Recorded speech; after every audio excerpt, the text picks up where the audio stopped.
detalyado po. Kita nyo yung buko niya na yun. Ayan. Oh, pakaliliit ng tones niyan po. Test print na naman po tayo. Ito yung ipiprint natin. Buko. Yung tali nito na pangpaikot dito sa tapat dito. Ikot siya dyan. Pinakaunang kailangan itapat natin ito. At ito. Kailangan magtatapat po yan. Pag naitapat na yung ano natin, pwede na rin natin lagyan yung gatilyo niya. Ayan. Lalagay natin ito.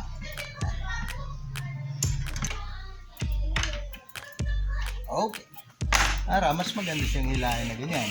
Napakaganda po yung nagagawa nitong tali natin. Kasi kahit wala na siyang pressure na binababa dito, naiikot. Itong panghagod niya, dapat masakop niya yung image. Ito naman sa ibaba, medyo nakaangat pa rito. Kailangan i-move natin ito papunta rito. Nandito po yung aayusin natin. Luluwagan natin. Tapos i-atras natin ito. Tapos pagkakita natin, yung image na ilalagay natin dito tatapat. Ayan po yung tapatan niya. Okay, so gumitna na po siya. So hihigpitan na po ito. Ayun po yung parteng mga kinakalibrate. Tamang higpit lang para stable siya talaga. Ingat na magkaroon ng maluwag na tornilyo para continuous yung paggawa natin. At nakikita natin maganda na po yung lapat niya. Kung hindi maganda, dito ang luwagan tong dalawa na to. Ang pivot niya itong nasa taas. Pag ginanon, pababa. Pero syempre, kukunin natin yung tamang level. Ayan yung image dito hanggang dito. Pag nag-print po tayo, bababa lang yung ano sa taas. Siguradong mapapahiran po niya yan. Ito, siguraduhin nga yan. Nasa gitna siya, no? Yung blade niya yung ganyan. Nasa tapat na gitna nito. Itong parte na to, kailangang malapit din siya doon. Parang ganyan yung siya kalapit. Ang hihigpitan natin dyan, dito, ito. Bababa natin ganyan. Hihigpitan natin to. Pwede rin dito. Yun, malapit na. Kasi pag nag-print na tayo, gaganyan man, papakan ganon. Pagdating doon, bibitawan mo, hila ng konti, itataas, push back para malagyan ng ink yung image. Tapos press na naman. Madali lang. Ganun lang yung procedure. Walang pinagkaiba dun sa semi-automatic. Mabilis. Meron siguro. Siyempre yun, subo ng subo. Hindi na ikaw yung magtitira ng movement niya. Pero, napakaano na convenient na gamitin. Tuloy-tuloy na po to. Magaan siya. Kahit home service mo pa yung kasama mo kung gustong mag-imprenda ng ganito. Para safe, lagyan natin yung takip yung malapit na at pagkatapos sa mag-print at maglinis na, siguraduhin alisin ka agad dito. Itakip na siya. Takan natin. Juicer, medyo ikalat, patuyuin. Madulas-dulas siyang lumaan. Ready na yan. Nag-print po tayo. Yung iba, nilalagay na nila sa salagyan din na ganito Para i-squirt na lang nila pag ganun. So, lalagay natin dito. Diyan lang, sa may tapat niya. Madamot. Medyo kaka-problema. So, hinila. Pag tinasa ganun, nalagyan na niya. Nakalamat lagay na. Tapos, alisin. Ganoon, binalik.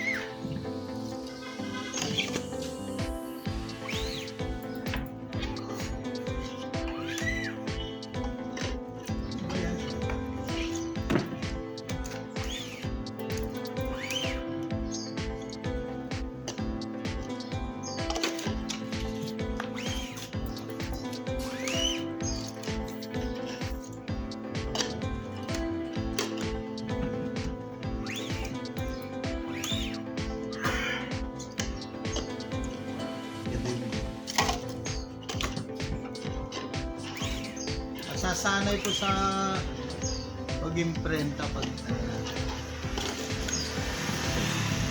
so, ang starting up natin dito.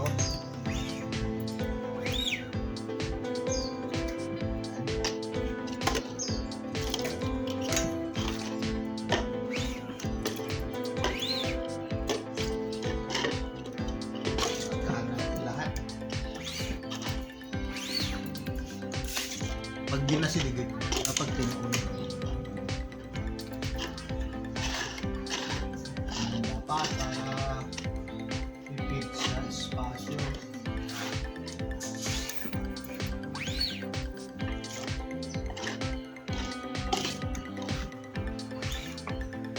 Ito po, pwede kayong magmarka. Ito, nakatatak dito.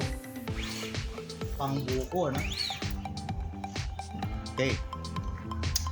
Buko. Tingnan natin. Buko-buko. Ulitin natin at lalagyan natin yung isang kabila niya. At yun din ang mamarkahan natin. Pero papakita natin dito sa ilalim ang tirada. Pag ginano natin, ipasok natin parang dito.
Di natapos po lahat. Hanap tayo ng maganda yung spacing. Ay, di rin maganda to eh. Kailangang may markings. Kasi parang inulit ko lang. Ito. O, detalyado po. Kita nyo yung buko niya na yon. Ayan. O, pakalilit ng tones niyan po. Ayan. Kuwang-kuha po lahat. Ito po ay yung sa pag-demo natin. Nakatulong po ng maigi yung pagkaroon natin ng ganito. Kasi hindi na siya mag-i-skid. Ibig sabihin mo nang nag-i-skid yung hindi maikot yung cups. Malaking bagay po yun. Tapos sobrang init po pag tinignan natin, nakatapat po yung araw. Ingat kayo sa pagpiprint. Ayan nasa ilalim po tayo ng puno. Malaking puno ng chiko. Tapos ang init-init dyan sa bubong. Hi! Hi ka dyan Gabo! Kulot! Extra ka sa Yung araw po ayun. Sa ano ba tawag doon? Agmatuon. Sa Tagalog ayun, tanghaling tapat. Alam mo magtagalog pare ah. Ayan. Ganun po yung sitwasyon natin. Mag-iingat po, wag na wag mag-print hanggat maaari ng ganyang kainit. So ayan po. Ulitin natin ha, tingnan. Napaka-detalya po yung pagka-print. Yung tones yan po yung lumabas dun sa screen. Ayan. Yung spacing ang hindi ko na. Tapos yung timpla, medyo sobra sa labnaw. Pero okay siya. Pwede pa rin yan. Pasado yan. Sa mga gumagamit ng cups na ganyan, magandang meron po kayong sariling ganito.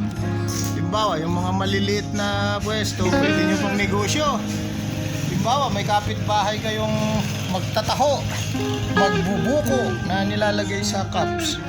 At kung ano-ano pa, basta nilalagay sa cups. Imprentahan natin, sabi niya, negosyo rin po yan. Pag hindi pa nakarating sa inyo yung mga automatic, yung mga yun, dagsaan na Sobra na yung ginawa ng China. Hindi na nila mabenta halos lahat yung mga pinaggagawa nila. Iba rin, option nyo rin kung bumili kayo ng maliit na makinang ganito lang. Mas mura nga lang at mas madali nyo operate. Yung pag sa malakihan, siguradong swelduhan niya. Yung mga lumalaban ng libuhan. Ayan po, at nililinis niya. Marami tayong video dito sa playlist. Dito sa YouTube ko kung paano maglinis, pero hindi na natin i-detalye dahil ang dami ko nang pinagsasasabi rito, masyadong mahaba na yung video. Ayan po ang sample natin, buko fresh natural healthy.